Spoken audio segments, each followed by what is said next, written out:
सोचिए, एक ऐसे इंसान के बारे में जो एक ही जिंदगी में कई जिंदगियां जी गया।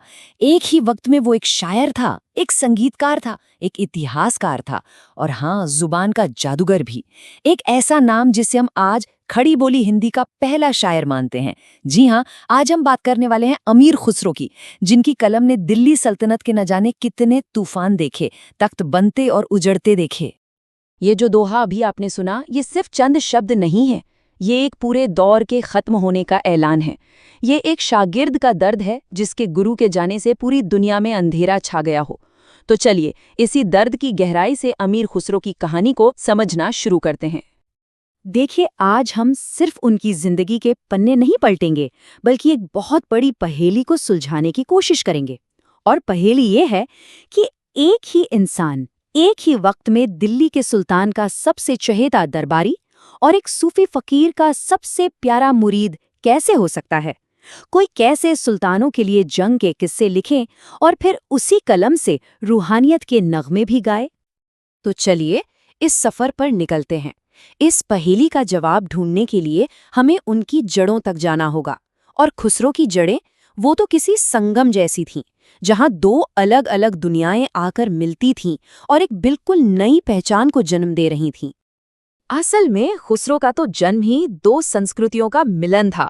साल था 1253, जगह थी उत्तर प्रदेश की पटियाली। उनके पिता सैफुद्दीन मध्य एशिया के एक तुर्क सिपाही थे जो चंगेज खान के हमलों से बचकर हिंदुस्तान आए थे। और उनकी माँ थी एक हिंदुस्तानी मुसलमान, जिनकी रगों में इसी मिट्टी की खुशबू थी।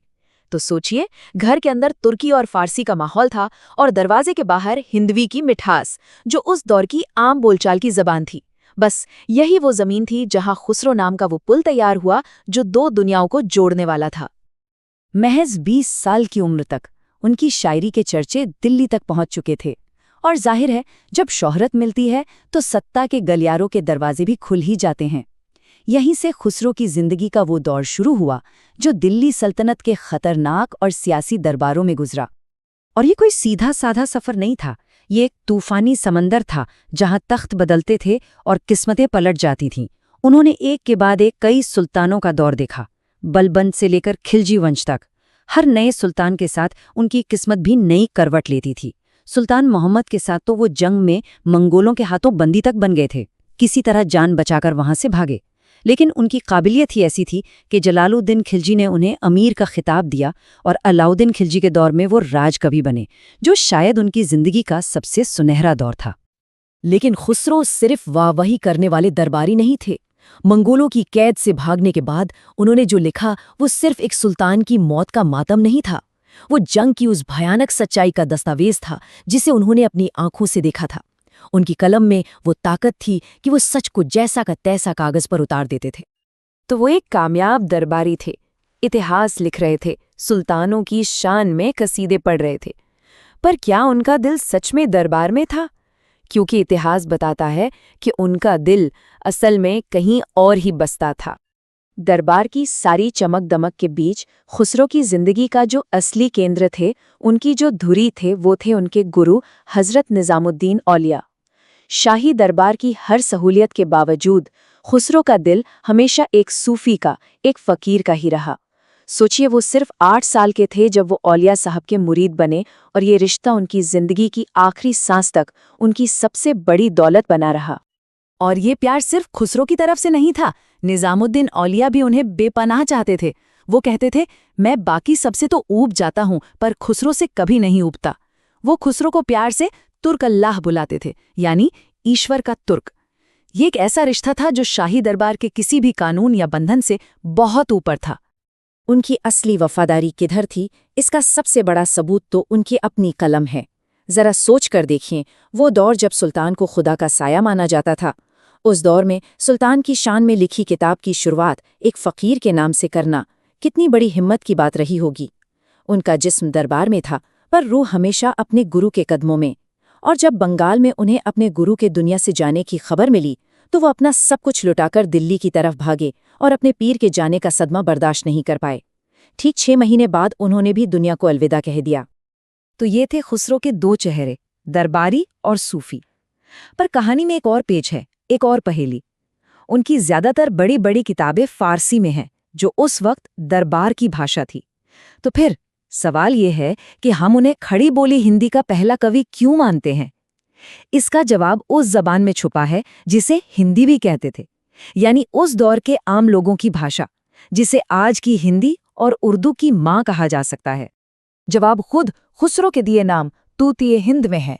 उन्होंने खुद कहा था, मैं हिंदुस्तान का तोता हूं, अगर तुम सच में मुझसे कुछ बढ़िया सुनना चाहते हो तो हिंदवी में पूछो, ताकि मैं तुम्हें कुछ कमाल की बातें बता सकूं। ये दिखाता है कि उन्हें अपनी मिट्टी और यहाँ की जबान से कितना गहरा इश्क था। उनकी असली विरासत फारसी के भारी भरकम अल्फाज में नहीं, बल्कि हिंदवी की इसी सादगी में है। उनकी पहेलियां और दोहे तो लोगों की जुबान पर ऐसे चढ़े कि सदियों बाद आज भी जिंदा हैं। चलिए एक को आजमा कर देखते हैं। एक 700 साल पुरानी पहेली है।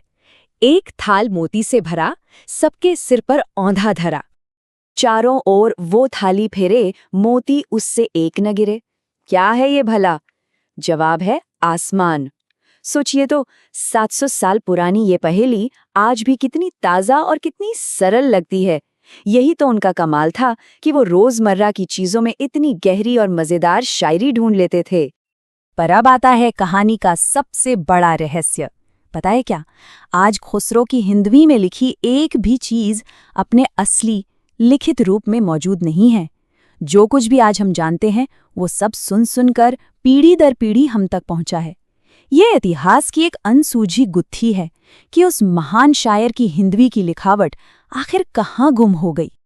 और यही बात हमें इस कहानी के सबसे बड़े और सबसे जरूरी सवाल पर ले आती है। आखिर खुसरो की असली विरासत क्या है? क्या वो किताबों में बंद है या लोगों की यादों में जिंदा है? और देखिए, यही उनकी जिंदगी का सबसे दिलचस्प पहलू है। एक तरफ उनकी फारसी की महान रचनाएं हैं जो सुल्तानों के लिए लिखी गईं। वो आज भी लाइब्रेरियों में सुरक्षित है, जिन्हें शायद गिने चुने लोग ही पढ़ते हैं। और दूसरी तरफ है उनकी हिंदवी पहेलियां और गीत, जिनका कोई लिखा हुआ सबूत नहीं, पर वो आज भी इस मुल्क की याददाश्त में जिंदा हैं। वो कागज पर लिखे इतिहास से ज्यादा लोगों की जुबान पर जिंदा रह गए। तो हम आपको इसी सवाल के साथ छोड़े जाते हैं। सोचने वाली बात है कि किसी इंसान की असली विरासत आखिर होती क्या है? वो किताबें जो लाइब्रेरियों में धूल खा रही हैं, या वो यादें जो कहानियों, पहेलियों और धुनों की शक्ल में एक पीढ़ी से दूसरी पीढ़ी तक का सफर करती हैं? अमीर खुसरो की जिंदगी हमें इतिहास और लोक कथा के इसी गहरे और दिलचस्प रिश्ते पर सोचने के लिए मजबूर कर देती है।